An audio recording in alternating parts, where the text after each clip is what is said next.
मेरा मानना है कि व्यक्ति को वही काम करना चाहिए जो उसके स्वभाव के हिसाब से सबसे बेहतर हो। स्वभाव बहुत महत्वपूर्ण चीज है। तो जो व्यक्ति खेलने के लिए पैदा हुआ है, महेंद्र सिंह धोनी को आईएएस में लगा देते तो आप समझिए कितना नुकसान देश का हो जाता। ऐसे कई लोग हैं, अलग क्षेत्र में प्रतिभावान लोग हैं।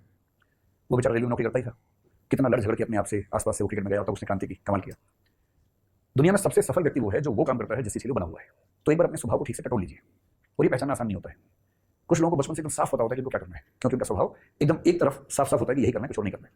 कई लोगों के साथ क्या होता है कि वो कई चीज़ों में अच्छे होते हैं, कई चीज़ों में रुचि भी होती है, और उनकी जिंदगी का एक बड़ा हिस्सा इसी में निकल जाता है कि मैं दरअसल इनमें से कौन सी चीज़ को लेकर आगे बढ़ सकता हूँ, किसको लेकर आगे नहीं बढ़ सकता हूँ।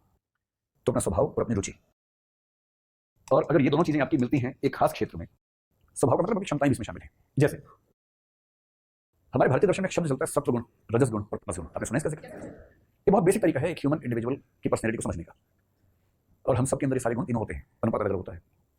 सत्वगुण का मतलब होता है वो व्यक्ति जिनको बहुत शौक है पढ़ने लिखने का, शांत रहने का, संगीत सुनने का, कलाओं का। संगीत मतलब हनी सिंह नहीं, शास्त्रीय संगीत हो गया, गहरा संगीत हुआ, शांत संगीत हुआ।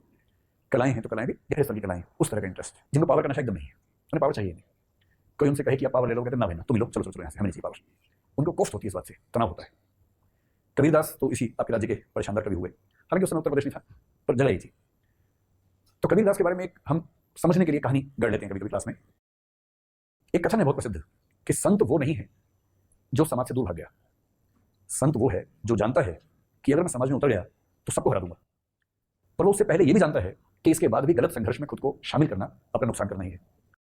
वो जानता है कि दौड़ में दौड़ूंगा तो सबको हरा दूंगा, पर वो ये भी जानता है कि चूहों की दौड़ में जीतने वाला भी चूहा ही होता है। और सारे चूहे दौड़ रहे हैं, आपसे भी कहना जा जा जा, आप कहते अच्छा अच्छा आ गए, आप दौड़ने लगे, जीत गए, सारी जिंदगी चूहों की दौड़ में जीतने में खर्च कर दी, पर क्या साबित हुआ? आप सबसे तेज चूहे हैं। कि यही जीवन था? ज्यादा मजा इसमें है कि चूहे कह रहे हैं कि आ जा, और आप कहते नहीं तुम दौड़ो, ये दौड़ तुम्हारी है, हम अपनी दौड़ अपने तरीके से चुनेंगे, ये हमारी दौड़ नहीं है। तो जो इस प्रकृति के लोग होते हैं ना, वो सत्व गुण वाले लोग हैं। रजस गुण वाले लोग वो हैं जिनको बहुत एनर्जी से भरे हुए हैं, ताकत, ऊर्जा, ये कर दूं, वो कर दूं, ये करना है, वो करना है, प्लानिंग, ये वो।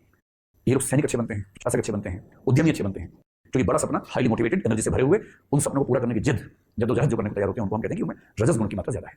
और तमोगुण या तमस गुण का मतलब आमतौर पर जो बहुत ही सुस्त और बहुत ज्यादा खाने पीने में रुचि रखने वाले लोग हैं। खूब जम के खाया, टुंडा कबाब खाया, कुछ और खाया, जो भी खाया, मतलब इतना खाया कि अभी नहीं जा रहा। दो लोगों ने उठाया, साथ में पकड़ के ले गए और ले जाके पलंग पे गिरा दिया, और वो जिस मुद्रा में गिरे उसी मुद्रा में सो गए।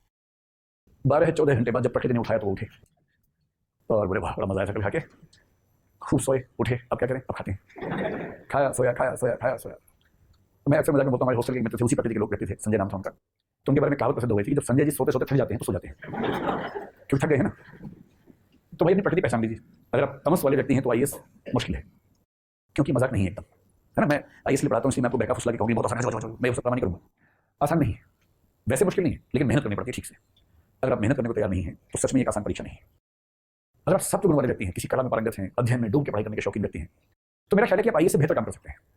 आप कैलाश सत्यार्थी बन सकते हैं, आप ए आर रहमान बन सकते हैं, आप कुछ और बड़ा कर सकते हैं, आप एकेडमिक्स की दुनिया में कुछ कमाल कर सकते हैं, एक शानदार रिसर्च कर सकते हैं जो रिसर्च लाखों करोड़ों व्यक्ति का जीवन सुधार सके। लेकिन यदि आप हाईली मोटिवेटेड व्यक्ति हैं, पढ़ाई में ठीक है, मैं तो स्पष्ट रूप से एक बात कह रहा हूँ, मैं इसके बच्चों को समझाता हूँ, आईएएस बनने के लिए आपको एक एवरेज आईक्यू चाहिए। आईक्यू समझते होंगे, इंटेलिजेंस क्वोशिएंट, यानी बुद्धिमत्ता। अगर आप एवरेज आईक्यू के व्यक्ति हैं, स्मार्ट हैं, स्ट्रेटेजी बना लेते हैं, या कोई और बना के तो समझ लेते हैं कम से कम, मेहनती हैं, डिसिप्लिन है, सस्टेन्ड मोटिवेशन, निरंतर चलने वाला मोटिवेशन जिसको हम परसिवियरेंस कहते हैं, लगन कहते हैं, दृढ़ता आपके अंदर है, डिटर्मिनेशन आपके अंदर है, पेशेंस है, धैर्य है, तो एग्जाम बहुत मुश्किल नहीं है।